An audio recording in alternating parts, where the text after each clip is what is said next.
porção 20, Tetzavé. O que significa ordene? Tetzavé significa ordene.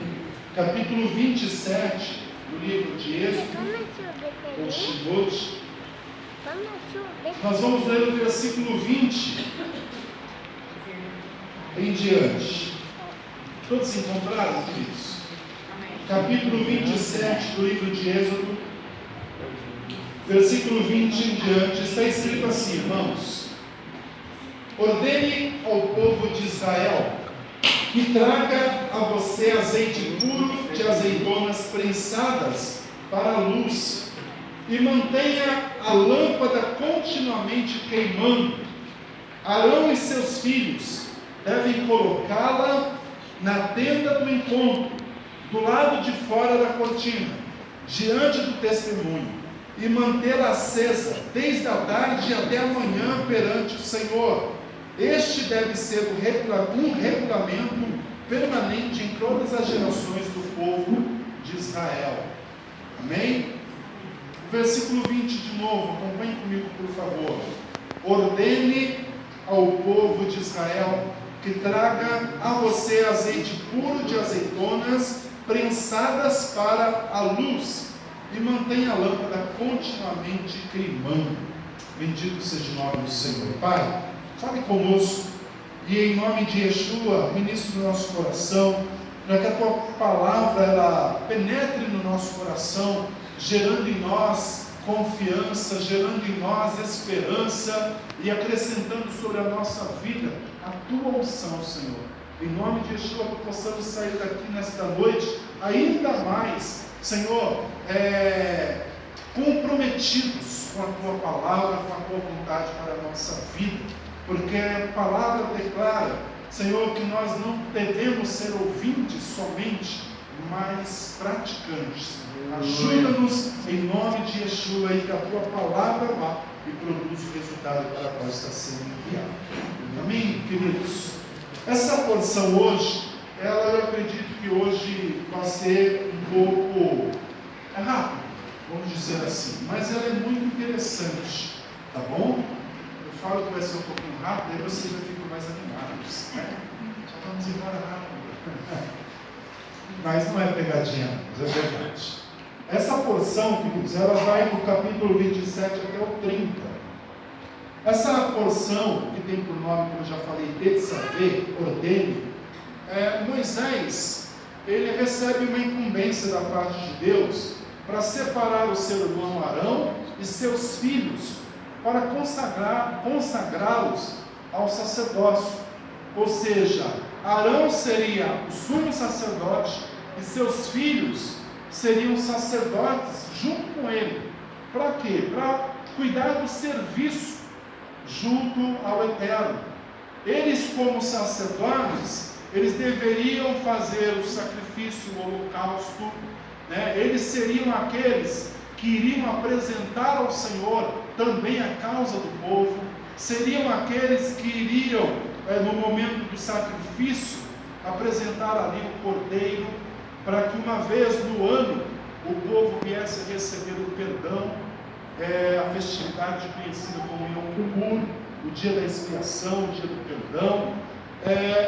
Então essa porção trata disso, de um período onde Arão e os seus filhos estavam sendo separados para o sacerdócio, e fala muito, queridos, conosco essa porção, e nós vamos aprender hoje juntos como que essa porção pode nos ensinar nos tempos atuais. Então, fazendo aí um breve relato, resumo, né, sobre essa porção, fala então sobre a consagração dos sacerdotes do Senhor, e lá no capítulo 30 vai falar sobre o altar do incenso, o serviço que eles deveriam fazer no altar do incenso.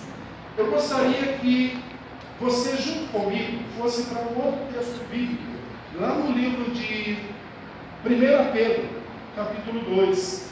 Esse que é um texto bastante conhecido por todos nós. Hoje, quem são os sacerdotes do Eterno? Hoje, quem são os sacerdotes do Senhor? Quem são os sacerdotes do Eterno? Oi? Nós. Amém? Pedro ele vai dizer isso aqui. No capítulo 2, 1 Pedro, capítulo 2, o versículo de número 8, para fazer contexto, está escrito assim: e também pedra que faz as pessoas tropeçarem e rocha sobre a qual caem. Eles tropeçam na palavra, desobedecem a ela, como foi planejado. E no versículo 9 ele está dizendo assim: vocês, porém, são o povo escolhido, o sacerdócio real, a nação santa, o povo pertencente a Deus. Amém? Então diga comigo assim: sacerdote real, o povo escolhido, nação santa, o povo pertencente a Deus. Então Pedro ele está dizendo assim, que em Yeshua, no Senhor, nós somos o povo escolhido de Deus. Ele fala que no Senhor nós somos e temos um sacerdócio real, somos uma nação santa, um povo que pertence a Deus. Amém. E querido, quando nós ouvimos isso, pelo menos eu, sempre quando eu ouvia isso, eu ficava muito feliz. Muito feliz por quê? Saber que Deus tinha e tem nos separado para algo muito importante. Saber que o Senhor separa os seus filhos para o serviço, para serem sacerdotes na presença dele. E quando nós fazemos assim um link desse texto com Êxodo, nós podemos e vamos enxergar um pouquinho mais essa responsabilidade. Amém? Porque ser sacerdote, pelo menos ouvir isso, soa bem. Mas qual que é o compromisso de um sacerdote? O que um sacerdote ele tinha que fazer? Moisés está separando seu irmão e os filhos dele para essa tarefa. E eu gostaria que você voltasse um pouquinho lá comigo em Êxodo, capítulo de número 27.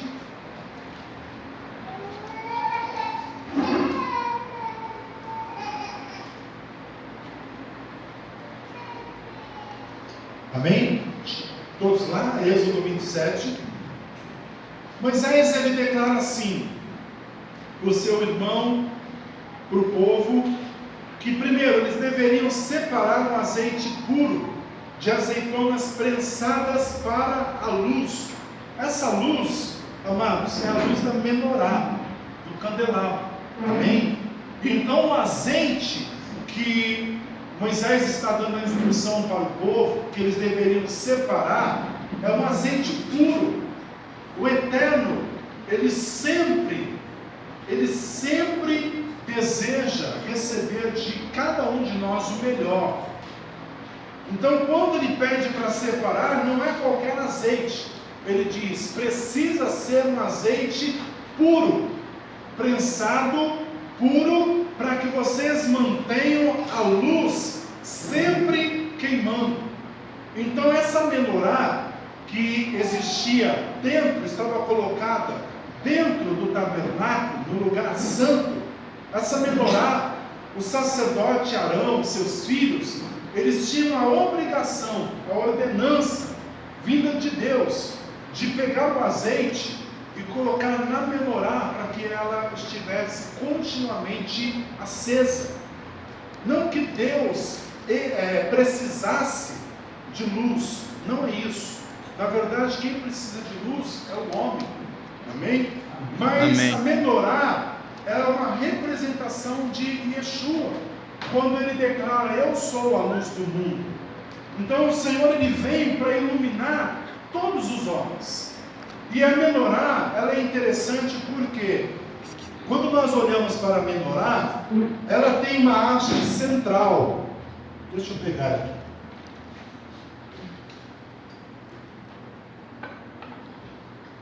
Essa haste central aqui, ó, ela recebe o azeite, o óleo puro, e dessa haste central, desse braço central, ela espalha para os outros 6. Então, eles colocavam azeite no braço central e os outros 6 eram alimentados pelo braço central. Yeshua, ele é esse braço central. É ele quem dá luz para todos os povos. O número 6 representa o número do homem. Então todo ser humano precisa da luz que emana de Yeshua. Então Yeshua, ele é a luz do mundo. Isso daqui faz referência também a Romanos 11. Romanos 11 diz que a menorá é como se fosse uma oliveira também, porque a azeitona vem da oliveira.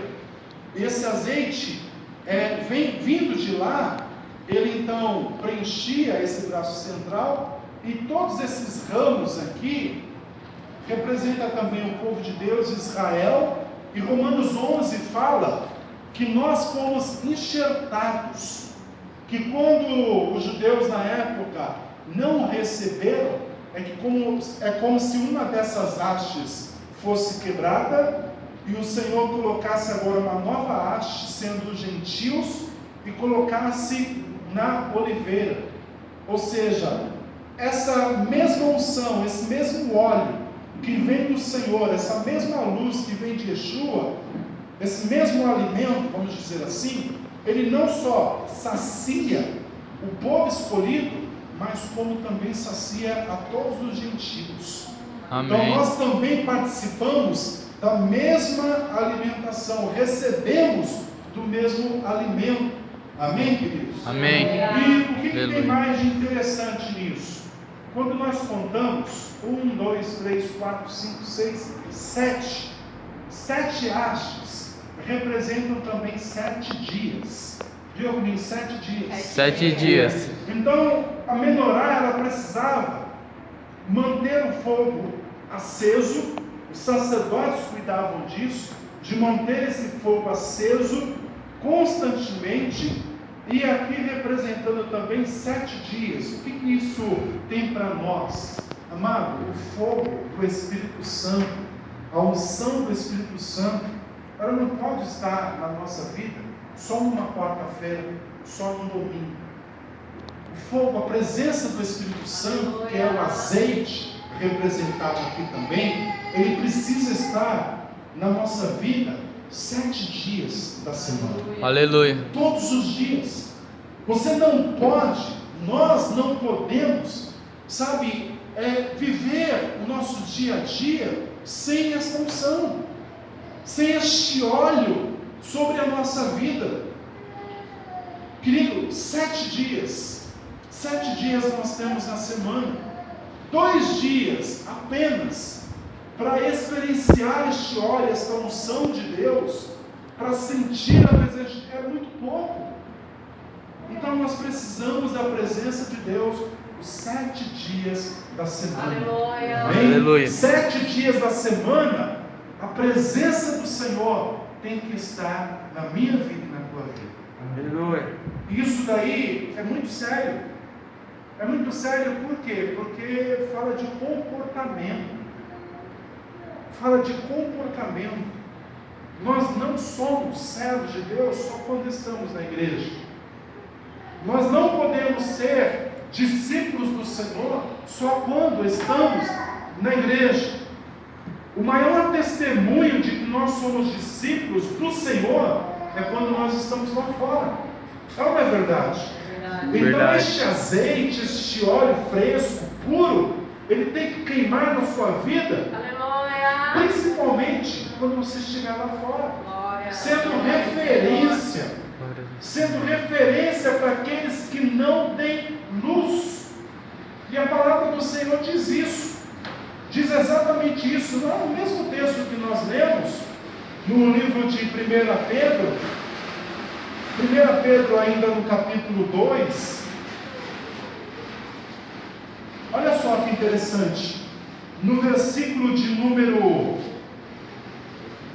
9 em diante: vocês, porém, são o povo escolhido, sacerdócio real, nação santa, povo pertencente a Deus. Por quê?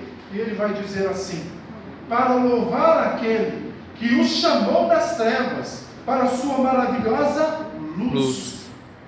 Então o Senhor nos chamou das trevas para a sua maravilhosa luz. Anteriormente, vocês não eram um povo, mas agora são povo de Deus. Antes vocês não haviam recebido misericórdia, mas agora a receberam. Versículo 11: queridos amigos, insisto em que vocês, como estrangeiros e residentes temporários, não cedam aos desejos de sua velha natureza, sempre em guerra contra vocês. Vivam, porém, de forma honrosa entre os pagãos, porque ainda que eles os acusem de praticarem o mal, como resultado da observação de suas boas ações, possam dar glória a Deus no dia da sua vinda, ou no dia da sua visitação. Olha a importância de nós termos este óleo fresco queimando na nossa vida todos os dias, porque aquele que ainda não glorifica a Deus, aquele que ainda não vive para Deus, está observando o teu comportamento, está observando o teu dia a dia, a tua conduta. Se você é homem de Deus, mulher de Deus, só quando está na igreja, ou quando você está na rua também. Se você faz a diferença, eles estão observando. E haverá um dia que o Eterno irá visitar essas pessoas, e no momento que o Senhor ministrar o coração delas, a palavra está dizendo aqui, que nós seremos para eles, devemos ser para eles, referenciais, para que eles possam olhar para nós e dizer: glória a Deus. Aleluia. O Senhor está ministrando no meu coração, e eu estou trazendo à memória o irmão Joel. O Joel é crente. O Senhor veio me visitar, o Senhor está quebrantando meu coração hoje, e eu estou trazendo à minha memória a Mônica. É verdade, ela sempre me falou de Deus, ela sempre me falou do amor de Yeshua, de Jesus, e eu nunca quis ouvir, mas hoje eu compreendo. Então as pessoas, os pagãos estão dizendo, a palavra está dizendo aqui, eles, amados, observam o nosso comportamento. Então, ser cristão na igreja, a gente sempre fala, é fácil, não é verdade? Ser cristão na igreja é fácil. Ter a luz na igreja, onde tudo já é iluminado, é fácil. Mas ser luz nas trevas, aí sim é complicado. Ser luz em meio à escuridão, fazer a diferença nas trevas, ou seja, você dar o exemplo, não é tão simples e tão fácil assim, mas o Senhor, Ele exige isso de nós. Amém, queridos? Amém. Ele exige isso de nós. Vamos voltar lá para compartilhar mais algumas coisas, lá em Êxodo, no capítulo agora 28. O capítulo 28 vai falar sobre as vestes sacerdotais. Essas vestes, querido, tem muitos detalhes. Hoje nós não vamos observar todos eles, mas as vestes do sacerdote, no capítulo 28, versículo 1, diz assim: chame seu irmão Arão e seus filhos dentre o povo de Israel, para que eles me sirvam como sacerdotes. Arão e seus filhos, Nadab e Abiú, Eleazar e Tamar.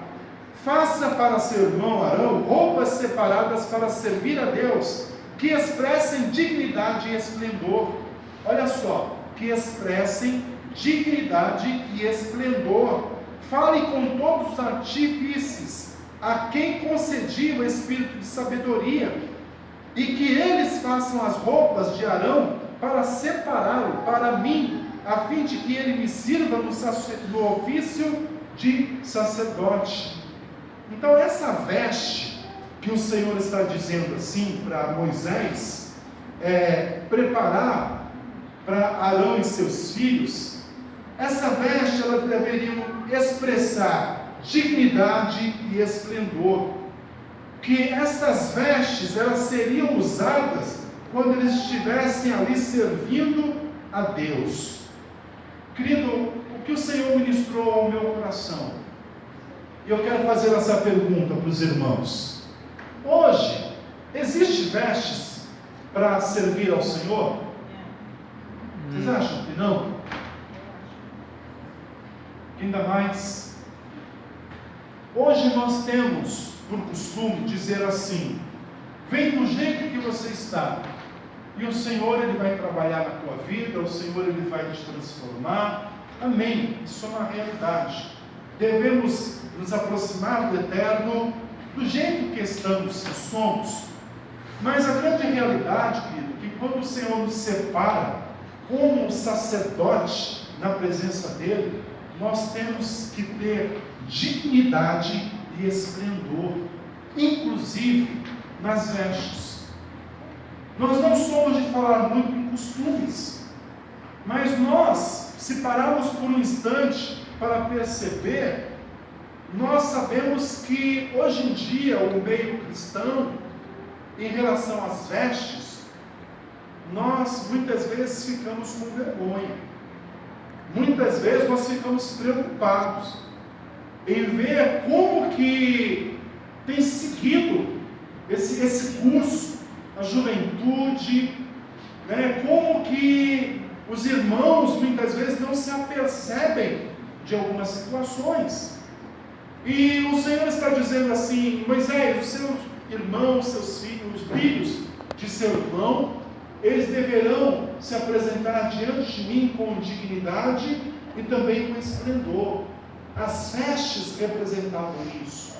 Então toda vez que eles iriam ali cultuar o Senhor, eles colocavam essas vestes para poder representar o povo e adorar ao Senhor de uma forma plena. Então se hoje nós nos perguntamos se existe vestes para servir ao Senhor, nós não podemos apontar que tipo de roupa, mas nós podemos dizer assim, que essas roupas, essas vestes, elas devem expressar dignidade e esplendor. Amém? Amém. Deve expressar dignidade e esplendor diante do Senhor. Se nós somos um referencial para os pagãos, nós não podemos ser um referencial no que diz respeito às vestes que venha trazer escândalo. Então, o pagão muitas vezes olha para um irmão, para uma irmã e fala: aquele ali é crente? Aquela ali é crente? Misericórdia! Não é verdade? Então tem que existir esplendor, tem que existir dignidade. O sacerdote, ele tinha uma vestimenta toda especial, com pedrarias, com ouro.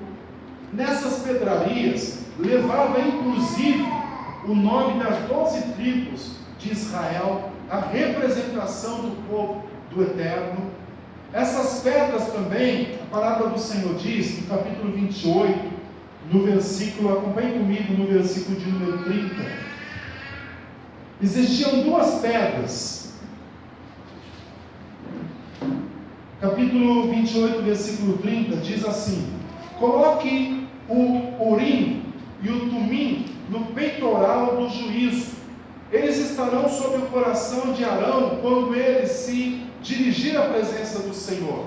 Assim Arão sempre terá os meios para tomar decisões pelo povo de Israel em seu coração quando estiver na presença do Senhor.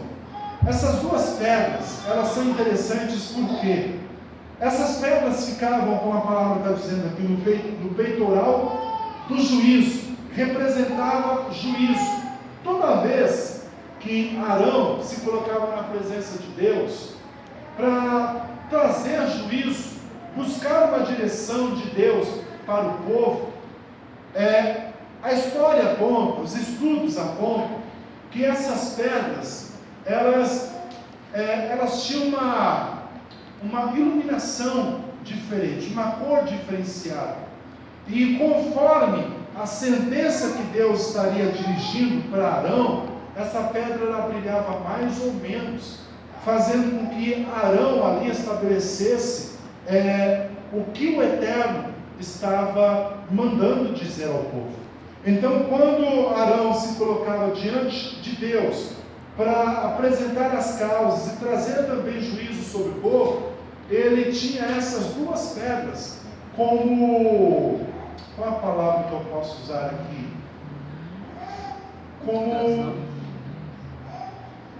uma orientação. Estou tentando lembrar a palavra específica aqui, mas não está vindo agora a palavra específica.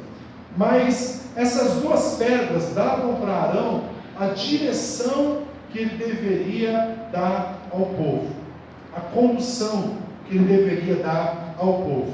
No capítulo 29, se eu lembrar no decorrer, eu vou dizer. Capítulo 29 é a consagração dos sacerdotes. Esse capítulo 29 ele é bem interessante, por quê? Porque essa consagração, quando ela vai ser realizada, o Eterno pede para que eles apresentassem 3 animais, um novilho e 2 carneiros, ou seja, um novilho, um carneiro novo e 2 carneiros sem defeito. E esses animais, eles eram ali consagrados, sacrificados ao Senhor, e esses animais iriam representar também o que Yeshua fez por nós. Que Yeshua, ele pagou o preço pelos nossos pecados, que Yeshua nos consagrou para Deus, que Yeshua trouxe sobre a nossa vida também paz. Então, expiação, consagração e paz. Yeshua, ele fez tudo isso por nós. Então, quando o sacerdote estava sendo consagrado, esses 3 animais representavam isso também: a expiação, o perdão pelo pecado, a consagração, a separação e também paz. O sacerdote, ele estava recebendo sobre a sua vida isso, para que ele pudesse representar o povo também. E no capítulo 30, o capítulo 30 fala sobre o altar do incenso. Este altar do incenso era um objeto que, quando o Eterno pediu para que fosse construído, isso está lá no capítulo 25, vamos ver isso lá, no capítulo 25,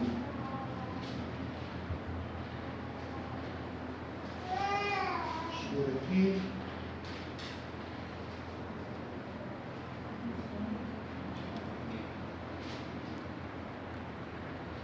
madeiras para o tabernáculo, a arca, vamos enumerar,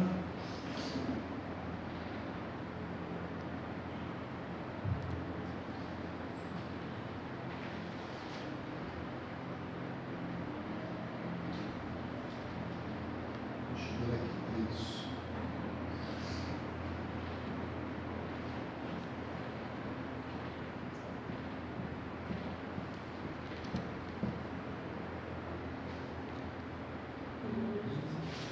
Capítulo 26.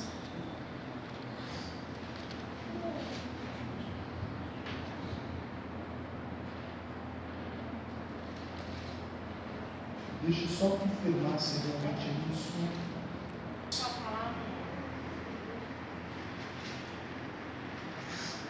Eu tinha anotado aqui referente a menorá, mas amém. O altar do incenso, deixa eu falar aqui para os irmãos. O altar do incenso foi um objeto que o Eterno pediu para que fosse feito e colocado junto à cortina, antes do lugar santíssimo. Então, o altar do incenso estava colocado dentro do lugar santo, junto à cortina, um pouco antes deles entrarem, o sumo sacerdote somente poderia entrar no lugar santíssimo. Então era uma obrigação também dos sacerdotes e do sumo sacerdote também, quando eles queimavam ali o azeite na menorá, eles tinham também por obrigação cuidar de queimar incenso na presença do Senhor. E o que o incenso representa? Oração. Vá comigo lá no capítulo 30, por favor. Capítulo 30, versículo de número 1. Do altar no 27, não? 27 do 1 e 1. Não, este não. Não. Isso não. Esse daqui é o que ficava lá do lado de fora. Capítulo 30, versículo 1. Você deve fazer um altar para a queima do incenso. Faça-o de madeira de acácia. Ele deve ser quadrado com 45,72 centímetros de lado e 91 centímetros de altura. Seus chifres devem ser feitos de uma única peça com ele. Revista-o com ouro puro, a parte superior, as laterais dos chifres, e ponha à volta dele uma moldura de ouro. Faça para ele 2 argolas de ouro debaixo da moldura nos 2 cantos, de ambos os lados. Por elas passarão as varas de transporte. Faça as varas de madeira de acácia e revista-as com ouro. O versículo 6 diz assim: coloque-o diante da cortina junto à arca do testemunho, diante da cobertura da arca que está sobre o testemunho, onde eu me encontrarei com vocês. Arão queimará sobre ele incenso fragrante, como um aroma agradável a cada manhã. Deverá queimá-lo quando preparar as lâmpadas. Versículo 8. Arão também deverá queimá-lo quando acender as lâmpadas. Então, quando Arão estava colocando azeite na menorá, queimando ali o azeite, fazendo com que ficasse permanentemente aceso a menorá, os sacerdotes, eles também tinham que cuidar de queimar o incenso na presença do Senhor. O que isso nos arremete, queridos? Que a unção que o Senhor libera sobre a nossa vida, essa unção, ela está ligada também com a oração. Amém? A nossa vida de oração junto ao Eterno, assim como a menorá, não pode ser um dia ou outro. A nossa vida de oração para com Deus, assim como a menorá, todos os dias eles estavam lá, todos os dias eles tinham que queimar incenso na presença de Deus. Aleluia. Então, como é que é a sua vida, a nossa vida de oração? Temos separado tempo para orar ao Senhor? Isso só quando nós colocamos algum propósito de oração. Será que a nossa vida de oração, ela só acontece de maneira mais fervorosa quando a igreja nos mobiliza a isso? Então a nossa vida de oração, querido, está sendo apresentada aqui para nós através do altar de incenso. Se a menorá precisava de azeite todos os dias, precisava queimar todos os dias, a nossa vida de oração também precisa acontecer todos os dias. Amém? O nosso testemunho, a nossa caminhada com o Senhor tem que acontecer todos os dias. Louvado seja Deus. O versículo de número 8, continuando: Arão também deverá queimá-lo quando acender as lâmpadas, ao escurecer. Esta é a queima regular de incenso diante do Senhor, por todas as suas gerações. Então esta é a queima regular de incenso, ou seja, essa é a oração que deve ser feita constantemente na presença do Senhor. Amém? Louvado seja Deus. Uma outra representação que eu quero colocar aqui para os irmãos também, em relação a menorá. Abra comigo lá em Isaías, capítulo 11.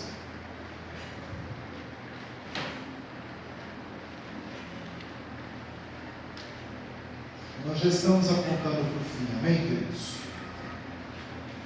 Se o óleo precisava estar sobre o castiçal, a menorá, queimando constantemente, representando também os 7 dias.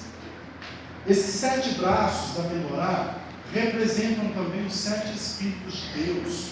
Capítulo 11, versículo 2 diz assim: o Espírito do Senhor repousará sobre ele, o Espírito de sabedoria e entendimento, o Espírito de conselho e poder, o Espírito do conhecimento e temor do Senhor. Esses 7 Espíritos que Isaías está mencionando aqui, repousou sobre a vida de Yeshua, em cumprimento da palavra, quando Yeshua, ele pega o texto bíblico, a Torá, e ele diz que ali estava se cumprindo a palavra do Senhor, que o Espírito de Deus estava sobre a vida dele, para curar o enfermo, para anunciar as boas novas. E Yeshua estava declarando que os 7 Espíritos do Senhor estavam sobre a vida dele. Querido, o que isso representa para nós?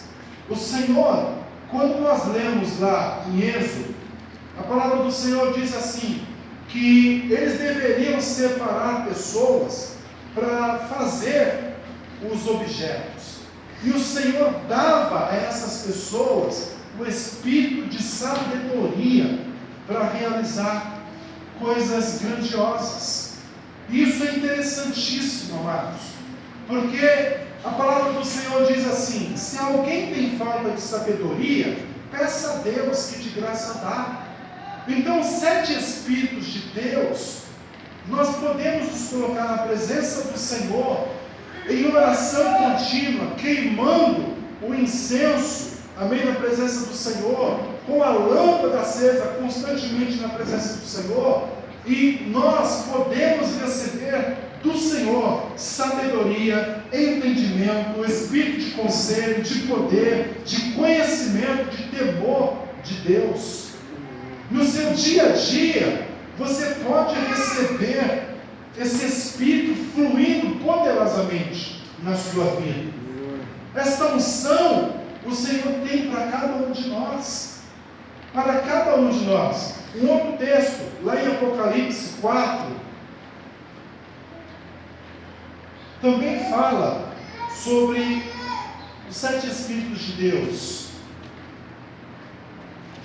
Capítulo 4, versículo 5. Diz assim, que do trono saíam relâmpagos, vozes e trovões, e diante do trono estavam acesas 7 tochas, que são o Espírito Cético, os 7 Espíritos de Deus. Olha só que interessante, queridos. Os 7 Espíritos de Deus. A menorá, ela representa também os 7 Espíritos de Deus. Então, este óleo que hoje nós recebemos através de Yeshua, ele traz sobre a nossa vida a unção segundo a necessidade de cada um. Quando o Senhor se apresenta para Moshe, para Moisés, ele diz o quê? Eu sou. Ele era o eu sou, eu serei aquilo que o meu povo precisar no momento que eles precisarem. Então, no momento que você precisar de sabedoria, peça sabedoria ao Senhor. Aleluia. No momento que você precisar de entendimento, peça entendimento ao Senhor. Isso tudo Ele tem para cada um de nós. Bendito seja o nome do Senhor. Amém, queridos? Aleluia. Volte lá e nós vamos concluir essa porção hoje. Capítulo de número 30.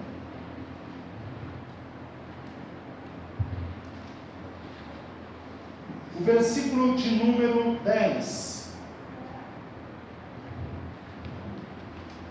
Capítulo 30, versículo 10. Arão deve fazer a expiação sobre os chifres uma vez ao ano. Ele fará a expiação por si mesmo, com o sangue da oferta pelo pecado de expiação, uma vez por ano, por todas as suas gerações. Esse altar é especialmente sagrado para o Senhor. Então o sacerdote, ele deveria uma vez por ano, isso em Yom Kippur, como eu já falei, ele deveria ali sacrificar o cordeiro, o animal, para que uma vez por ano a expiação acontecesse sobre a vida do povo de Deus. Essa expiação, nós bem sabemos, amado, que Yeshua, ele se tornou o Cordeiro de Deus. E essa expiação, o Senhor, ele fez por cada um de nós, fazendo com que não mais houvesse a necessidade do sacrifício de animais. Bem que, na verdade, mesmo depois de que Yeshua, ele se entregou ali no madeiro, até que o templo fosse destruído no ano 70, esse sacrifício ele continuou. Porque o judeu ortodoxo, aquele judeu que não creu em Yeshua, ele continuava. Os sacerdotes continuavam sacrificando animais, até que o cumprimento da palavra do Senhor aconteceu, onde pedra sobre pedra não mais existiria, o templo foi destruído, e a partir de então, os sacrifícios dos animais cessaram. Ou seja, o sacrifício de Yeshua, ele é válido, amém? Para sempre. E que isso quer dizer, eu quero apontar para nós encerrarmos, querido, o sangue de Yeshua que nos cobre, que nos purificou uma vez e que estabeleceu o sacerdócio sobre a nossa vida, amado, esse sangue, ele não mais será derramado. Esse sangue, ele não mais será derramado. Ou seja, eu e você, nós temos que fazer valer esse sangue que foi vertido na cruz. Eu e você temos que fazer valer esse sangue. Uma curiosidade, quando o sacerdote ele era consagrado, não só ele, mas as suas vestes também, Moisés tinha que pegar do sangue junto com o óleo e aspergir, borrifar sobre o sacerdote e também sobre as vestes. A sua vida, amém? A sua vida está consagrada ao Senhor. Então tudo que você faz, por onde você anda, como que você se veste, como que você se comporta, tudo isso tem que ser consagrado a Deus. Tudo que nós, a partir do momento que entregamos a nossa vida para o Senhor, viemos a fazer, nós precisamos nos preocupar. Nós precisamos atentar. Por quê? Nós somos um povo escolhido. Nós somos os sacerdotes de Deus sobre essa terra. Amém, queridos? Louvado seja Deus. Vamos colocar de pé, por favor.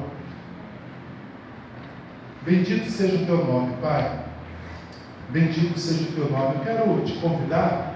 Nós vamos fazer essa oração e já também fazer a nossa última oração da noite, a oração de Daniel, e pedindo ao Senhor, Pai, nos ajude a sermos representantes teu aqui nessa terra, para honrar o teu nome. Feche seus olhos, por favor. Querido Deus e amado Pai, em nome de Yeshua, Senhor, nos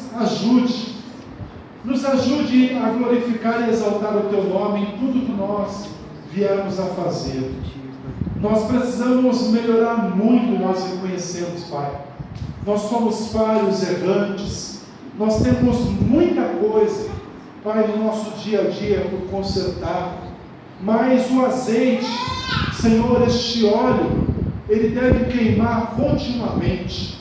Por isso, Pai, nos purifique cada dia mais, em nome de Yeshua. Nos ajude, Senhor, seja nas vestes, seja no comportamento, na fala, Senhor, seja em algo que nós precisamos melhorar, que o Teu Espírito Santo nos auxilie e nos mostre a cada dia, Senhor, naquilo que nós precisamos melhorar. Em nome de Yeshua, Pai, como sacerdotes do Senhor, sabemos que devemos ser luz para este mundo, devemos ser referencial, Pai, para aqueles que ainda hão de crer no Senhor. Em nome de Yeshua, nos ajude. E Pai amado, querido, eu faço junto com os meus irmãos a nossa última oração também da noite, te pedindo, Pai, Senhor, abençoe a todos que estão nesse propósito de jejum e de oração. Senhor, abençoe a todos os teus filhos que dia após dia têm se colocado em oração pela manhã, tarde e noite, e têm clamado ao Senhor, Pai, por um renovo, têm buscado do Senhor uma direção, sabedoria, como nós mencionamos na porção hoje, têm buscado do Senhor, Pai, entendimento acerca de tudo que tem ocorrido em sua vida. Pai amado, em nome de Yeshua, dá a direção a todos os teus filhos, fortalecendo e conduzindo para aquilo que é vontade sua na vida de cada um, Pai. Em nome do Senhor eu oro e te agradeço, porque o Senhor tem nos fortalecido. Abençoe a vida dos nossos pastores, evangelistas nos Estados Unidos, e a cada filho teu, de perto ou de longe, seja o teu favor para com todos, em nome de Yeshua. Nós entregamos, Pai, esta última oração a Ti, te agradecendo por tudo o que o Senhor tem operado no nosso meio. Senhor, abençoe o evangelismo que teremos no sábado agora, toma a direção de todas as coisas, o culto que teremos na sexta, e Pai, que a Tua presença flua cada dia mais em nossas vidas, em nome do Senhor, nós rendemos graças a Ti, Pai. Amém, e louvado seja o nome do Senhor. Amém, queridos? Louvado seja Deus. Vamos aplaudir ao Senhor.